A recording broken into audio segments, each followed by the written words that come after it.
नमस्ते प्रणाम। हम मंजू वर्मा, जिला अम्बेडकर नगर टांडा। स्वागत बा मंजू लोकगीत 123 के चैनल पे। आप लोगन के भी डाला छठ पूजा के गीत लेके आ है। तो एकदम ही नजदीक में त्योहार आई बा, तो सब चाची माई बहनी दीदी भौजी अपने अपने घरे चर्चा करत हैं कैसे का तैयारी छठी माई के कई जाई, कैसे सज संवर जाई, का सामान खरीद जाई, कैसे घर द्वार का साफ सफाई हो, छठी माई घाटे ली पोत जाई। तो सारी व्यवस्था अपने अपने घरे सब हमार चाची माई बहनी दीदी करत हैं। तो ये हमरे लोगन के यहाँ तो जिला अम्बेडकर नगर में हमें ना बहुत ज़्यादा पता बा कि मतलब हमरे सबके कि यहाँ ये त्यौहार होत है कि हमरे सबके गांव में तो केहू ना भूखत, बाकी बिहार साइड में ज़्यादा लोगन भूखत हिन। तो यह बा निवेदन कि बिहार साइड में हमारी गाना ज़्यादा से ज़्यादा शेयर हो चाहिए, और बाकी और तरफ तो शेयर होवे करी। तो ज़्यादा से ज़्यादा सपोर्ट करिए बिहार साइड के हमारे चाची माई बहनी दीदी।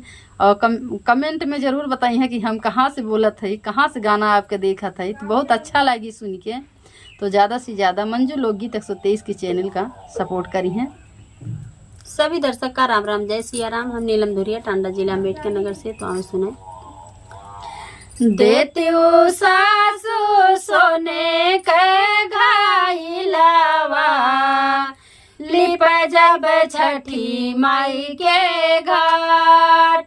देती सासू सोने के घाइलावा, लिप जब छठी माई के घाट। लिपि पोती घाटिया सजावती, करती छठिया बारात। लिपि पोती घाटिया सजावती, करती छठिया बारात। तो देखा, एक बहू अपने सास से कहा थी कि सासू माँ सोने का घैला लिहे आवा, हम जाब छठी घाटे, छठी माई के घाट लीपे पोते और सजाई बोका।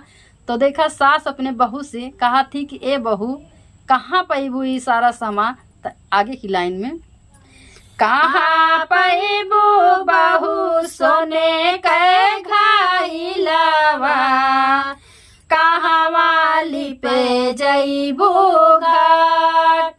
कहाँ पैबू बहू सोने के घाइलावा, कहाँ वाली पे जईबू घाट। लिपि पोती काऊ सजाईबू, काहे करबू छठिया बारात। लिपि पोती काऊ सजाईबू, काहे करबू छठिया बारात। तो देखा, सास अपने पतोहे से पूछा थी कि कहाँ तू सोने के घैला पैबू, और कहाँ जाबू लीपे पोते, और का सजैबू, कौन चीज मांगबू है, काहे के छठ के व्रत करबू। तो देखा, बहू का बतावत हैं।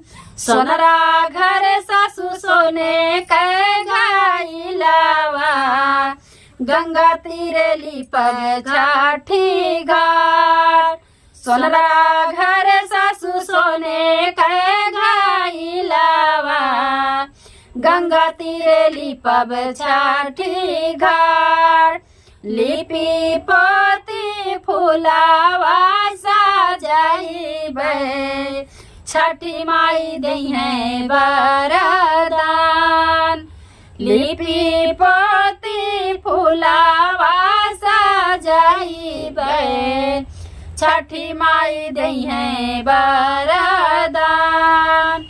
पहले दिन खीरिया बनाइबे, भोगवा लगैबे केलवा के पात। पहले दिन खीरिया बनाइबे, भोगवा लगैबे केलवा के पात। दूसरे दिन देबै अरगिया, तीसरे दिन मांगब वरदान। दूसरे दिन देबै अरगिया, तीसरे दिन मांगब वरदान। तो देखा बहू अपने सास से बतावत हैं कि पहले दिने हम खीर पूड़ी बनाई और छठी माई का केलक पाती पे उनके भोग लगाई, और दूसरे दिने अर्घ देव उनसे हम वरदान मांगब। और का मांगी हैं आप लोगों, बने रहिए गीत में। गैया के दूधवा से देव अर्घिया, सूरज देव दई है वरदान। गैया के दूधवा से देव अर्घिया, आदित्य माला दई है वरदान। जब इतना गाय के दूधे से अर्घ बन के दई हैं तो सूरज देव, छठी मैया, आदित्य मल सब जो खुश हो के तो उन्हें जरूर आशीर्वाद दई हैं। ऐसा ना बा कि दया न करी है उनके ऊपर। मांगिया भरला दई है से नूरा, गोदिया में दई है हाई लाल। मांगिया भरल दई है से नूरा, गोदिया में दई है लाल। घरवा में दई है अन धन लक्ष्मी, बनल रहे जोड़ी सब कर साथ।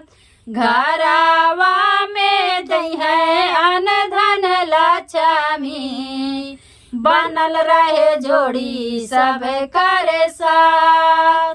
कहा थी बहू अपने सास से, जब इन्हें हम गाय के दूधे से अर्घ देव तो हमार 16 श्रृंगार अमर करी हैं, लड़किया बच्चा हमरे गोदी में दी हैं, और सबके साथे अन्न धन लक्ष्मी सबके घरे भरी हैं। सबके साथ जौन है जिंदगी का अमर करी हैं, जोड़ी अमर करी हैं। इतना जरूर करी हैं छठी माई।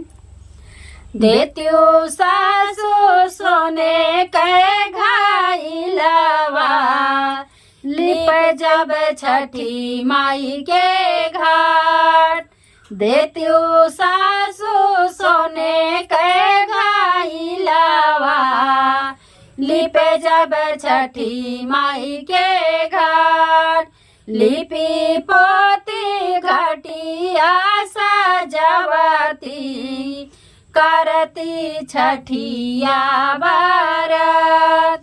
लिपि पोती घटिया सजवती, करती छठिया बरत। जय हो छठी मैया।